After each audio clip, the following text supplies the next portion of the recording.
And then after the war, which we won it big. Without us, right now you'd all be speaking German and a little Japanese, perhaps. After the war, we gave Greenland back to Denmark. How stupid were we to do that? But we did it. But we gave it back. But how ungrateful are they now? So now our country and the world face much greater risks than it did ever before because of missiles, because of nuclear, because of weapons of warfare that I can't even talk about. 2 weeks ago, they saw weapons that nobody ever heard of. They weren't able to fire one shot at us. They said, what happened? Everything was discombobulated. They said, we've got them in our sights. Press the trigger, and nothing happened. Trump साहब जो यहाँ पे पहुंचे, उन्होंने इतनी लंबी चौड़ी 1 घंटे की स्पीच दे डाली। उसमें 2 बातें मुख्य हैं और उसके बाद कई सारे बिंदु भी हैं उसमें। 2 मुख्य बातें क्या हैं? उन्होंने सबको इंसल्ट कर दिया, जो भी मिला इंसल्ट कर दिया। उन्होंने कहा ज़ेलेंस्की और पुतिन स्टूपिड हैं क्योंकि वो डील नहीं कर रहे हैं।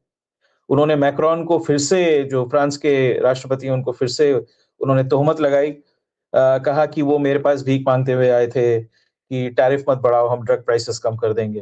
तो ये रीआइटरेटिंग काफी सारी चीजों ने रीआइटरेट करी है, फिर से बोली हैं। फिर वो कह दिया कि भारत और पाकिस्तान का युद्ध मैंने रुकवाया, ठीक है, लेकिन लोगों ने एक्नॉलेज नहीं किया। और फिर मोदी जी को शायद एकमात्र वो लीडर है जिनका उन्होंने प्रेज किया है डायरेक्टली, कहा है कि वो फैंटास्टिक लीडर हैं। अब 6 बिंदु हैं इसमें जिसको अनपैक करना जरूरी है। 6 पॉइंट्स कौन से हैं जिसपे ये बोले? तो एक तो छोटे जो पॉइंट्स है वो मैं पहले बोल देता हूं। रशिया यूक्रेन को डील नहीं किया तो स्टूपिड, तो वो एक पॉइंट था। दूसरा, डोमेस्टिक पे उन्होंने कहा कि एक तो जो 2020 में इलेक्शन था वो रिग्ड था and there will be lot of prosecutions, लोगों को वो जेल में डालने वाले हैं। अब इसका विश्व के साथ क्या रिलेवेंस है पता नहीं, दूसरों को क्या फर्क पड़ता है यूएस में इंटरनली क्या हो रहा है। दूसरी बात उन्होंने कही कि जो अभी फेड के चेयरमैन है उसको वो रिप्लेस करने वाले हैं। मैंने कुछ पॉडकास्ट पहले ये कहा भी था कि स्टीवन मायरन उनके पसंदीदा कैंडिडेट हैं, so he will probably be taking over the new Fed chairman and he is a mega hawk. उन्होंने कई सारे जो इकोनॉमिक पॉलिसीज हैं उन्होंने ही डिजाइन किए हैं, so you can expect reinforcement of Trump's economic policies. ये हो गई डोमेस्टिक बातें और रशिया यूक्रेन पे। कनाडा पे उन्होंने अपना फिर से वो क्रिटिसिज्म किया, कनाडा के पीएम को भी तोहमत लगाई। मतलब ये इंसल्ट्स का सिलसिला तो जारी ही रहा इसमें पूरे स्पीच में, जिसको हम कहते हैं क्लिक एंड बेट। तो वो बेट करते हैं लोगों को ऐसे छोटे छोटे पॉइंट्स पे। ट्रम्प साहब ऐसे हैं कि उनको टीआरपी और रेटिंग से मतलब है, ट्रूथ सोशल को बढ़ाना है, उसमें उनका स्टेक लगा हुआ है, तो वो जब चाहे जहां मौका मिलता है जिसको चाहे वो छोड़ते नहीं है। Insult is the best way to get viewership, right? तो ये उन्होंने कर दिया। अच्छा, कनाडा का क्रिटिसिज्म क्या किया? उन्होंने कहा कि Canada is living of the US, मतलब कनाडा यूएस के बलबूते पे जिंदा है। अब मैं ये बता दूं कि कनाडा यूएस का सेकेंड लार्जेस्ट ट्रेडिंग पार्टनर है। $476 बिलियन का एक्सपोर्ट कनाडा यूएस को करती है और यूएसए कनाडा को $441 बिलियन का एक्सपोर्ट करती है। मतलब ट्रेड डेफिसिट भी ज्यादा नहीं है, इंडिया से कम है। India has a larger trade deficit with the United states, so Canada is actually an essential partner for the US. तो उसको भी वो उन्होंने गाली देने में छोड़ी नहीं कसर कोई। अब आते हैं मुख्य बिंदुओं पे। ये जो पूरा स्पीच था ना, ये ट्रम्प का जो एक मेन मुद्दा है कि मुझे ग्रीनलैंड लेना है, बस ये ट्रम्प को नहीं लेना है। देखिए, अमेरिका का जो राष्ट्रपति होता है 1962 के बाद से, जब ये 63 के बाद से जब केनेडी का असैसिनेशन हो गया, उनको मार डाला गया, जितने भी राष्ट्रपति आए हैं किसी स्तर पे उनका एक समझौता होता है अमेरिकन डीप स्टेट के साथ। तो जो एजेंडा ये लोग लेके काम करते हैं ना, जो मुख्य बिंदु होते हैं उसमें, वो डीप स्टेट तय करती है, तो उसमें ट्रम्प का कोई हाथ नहीं है। और अगर कोई एक बहुत बड़ा एजेंडा आइटम हो जिसको राष्ट्रपति इंप्लीमेंट करता है और करने के लिए उसको कहा जाता है, उससे वो बच नहीं सकते। तो ग्रीनलैंड पे मेरा जो अनुमान है ये डीप स्टेट का एजेंडा है, ये ट्रम्प का कोई निजी एजेंडा है नहीं। उसका कारण ये है कि डीप स्टेट में जो स्पॉन्सर्स हैं ट्रम्प के, वो सारे डीप टेक में बहुत हेविली इन्वेस्टेड हैं। दे ऑल्सो वांट टू अशर इन वो AI based second industrial revolution. इसके लिए उनको रेयर अर्थ ऑक्साइड्स चाहिए, उनको ठंडी जगह चाहिए जहां पे डेटा सेंटर्स लगाना पड़े, राइट। और भारत क्या कर रहा है? दोनों गुंडों में से एक तो आपको पता है, एक गुंडा तो अमेरिका है ही है, बड़ा गुंडा है, और यूरोप भी कम गुंडा नहीं है, वो पुराना बड़ा गुंडा है। किसी ज़माने में सबसे बड़ा गुंडा हुआ करता था यूरोप, और धीरे धीरे अपनी हरकतों के कारण वो बड़ा गुंडा जो है वो अब थोड़ा सा छोटा बन गया है, लेकिन गुंडई के तमाम गुण तो बड़े गुंडे ने भी इन्हीं से सीखे हैं ना।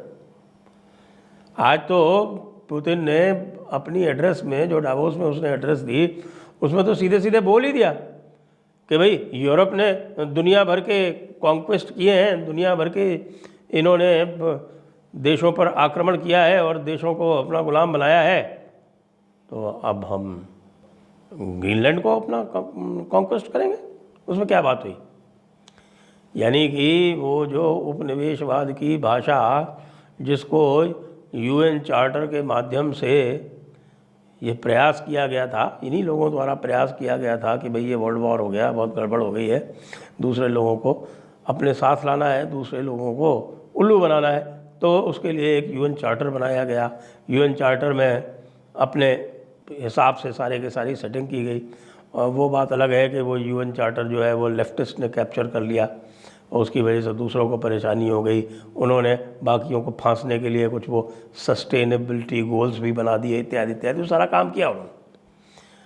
लेकिन भाषा उनकी जो थी वो वर्ल्ड ऑर्डर की थी। अब वो वर्ल्ड ऑर्डर रहा नहीं, ऐसा तो माइक कार्नी जो कनाडा के प्रेसिडेंट हैं, प्राइम मिनिस्टर हैं, उन्होंने कह दिया कि भाई there is no more any world order और रूल ऑफ लॉ और इंटरनेशनल लॉ, राइट। अमेरिका का डियो गार्सिया का नाम लेना खतरे की घंटी है भारत के लिए। अमेरिका ने दिखा दिया कि ग्रीनलैंड वो किसी भी हालत में लेकर रहेगा। अब $700 बिलियन कहाँ से लाएंगे, जो उन्होंने कैलकुलेट किया है। आपको बता दूं, 700 में से 10% ही पहुंचेगा ग्रीनलैंड में, बाकी सब पेपर पे रहेगा फ्यूचर के लिए, समझा। और मोनार्की को इससे बेनिफिट होगा। जो घूस खिलाई गई है वो बेल्जियन मोनार्की को खिलाई गई है, जो डैनिश मोनार्की को। डेनमार्क ने के इंश्योरेंस कंपनी ने ट्रेजरी बॉन्ड्स को बेचना शुरू कर दिया, बाकी कंट्री से बेचना शुरू कर दिया। मतलब जनवरी 1 से आज जो जनवरी 20 है, 1% treasuries have been sold, 1%, okay. और डॉलर की वैल्यू 10% और भी नीचे आई है सिर्फ पिछले 20 दिनों में। तो मतलब क्राइसिस का समय आता जा रहा है। मोस्ट प्रोबेबली मई और जून में क्राइसिस फुल फ्लेज्ड आ जाएगा। मतलब कि युद्ध होंगे, और व्हेन रीसेट हैपेंस, अमेरिका युद्ध करेगा। अमेरिका ओल्ड वर्ल्ड को तोड़ेगा, जो अफोर्ड नहीं कर सकता, उसको नेटो की जरूरत नहीं है, नेटो के युद्ध में पार्टिसिपेट नहीं करना चाहता। जैसे ही उसको ग्रीनलैंड मिलेगा, नेटो की जरूरत नहीं पड़ेगी, नेटो विल बी डिसबैंडेड। मतलब कि यूरोपियन यूनियन को अपनी सुरक्षा का जिम्मेदारी खुद लेना पड़ेगा।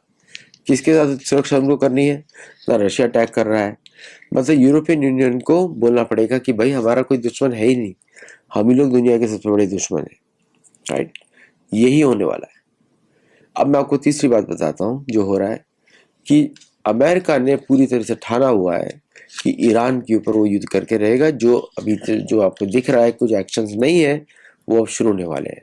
तो ग्रीनलैंड, फिर आपका यूक्रेन, फिर तीसरा वेनेजुएला का इश्यूज खत्म हो गया है। अब वेनेजुएला, क्यूबा, कोलंबिया, ये सभी अमेरिका के अंदर गिने जाएंगे। तो अमेरिका ने अपनी साउथ को सिक्योर किया है, अमेरिका ने अपनी नॉर्थ को सिक्योर किया है। नॉर्थ में उसका बफर स्टेट है कनाडा, जो बीच में आ जाता है, और साउथ में उसका बफर स्टेट है मैक्सिको, जो बीच में आ जाता है। तो मैक्सिको के 97 कार्टेल लीडर्स इस समय अमेरिका के अंदर आ चुके हैं, अरेस्ट करके। मैक्सिकन गवर्नमेंट ने उनको अमेरिकन को दे दिया है। इसलिए आपने 2 दिन पहले देखा था अमेरिकन गनशिप्स एंड ड्रोन्स ने जमकर बमबारी की थी मैक्सिको के एक प्रांत में, जो कि मिचोकान से थोड़ा नीचे है, वहां पे उन्होंने किया था। नाउ अब हम देखते, अमेरिका ने नॉर्थ को सिक्योर कर लिया, साउथ सिक्योर कर लिया, अब अमेरिका आ रहा है एशिया की तरफ। इसलिए डिएगो गार्सिया इंपॉर्टेंट है। तो डिएगो गार्सिया की जो कैपेसिटीज हैं उसको एक्सपेंड किया जाएगा।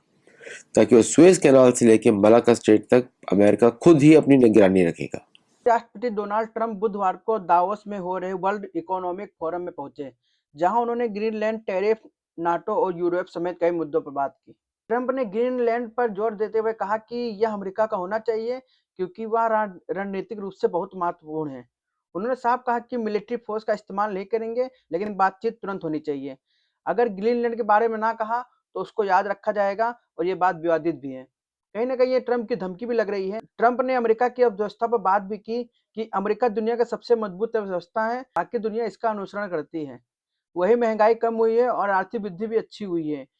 बातों ही बातों में ट्रंप ने यूरोपीय देशों को अपने लपेटे में लपेट लिया और कहा कि यूरोप सही दिशा में नहीं जा रहा है क्योंकि वहां बहुत खर्च, बड़ी संख्या में लोगों का आना और महंगा ऊर्जा नीति है। ट्रंप ने यूरोपीय देशों की जो नीतियां और ऊर्जा पॉलिसी है उसकी आलोचना भी की। ट्रंप ने फ्रांस के राष्ट्रपति मैक्रोन को भी सामने से स्टूपिड कहा और कहा कि अगर तुम मेरी बातें नहीं मानोगे तो मैं तुम्हारे ऊपर 1 फरवरी से 25% टैरिफ लागू कर दूंगा। जहां ट्रंप दुनिया में एक सबसे शक्तिशाली देश के नेता माने जाते हैं और उनकी इस धमकी भरी स्पीच को लेकर आपकी क्या राय है, अपनी राय कमेंट बॉक्स में जरूर लिखें। वीडियो अगर अच्छे लगे तो वीडियो को लाइक करें, शेयर करें, चैनल को सब्सक्राइब करें।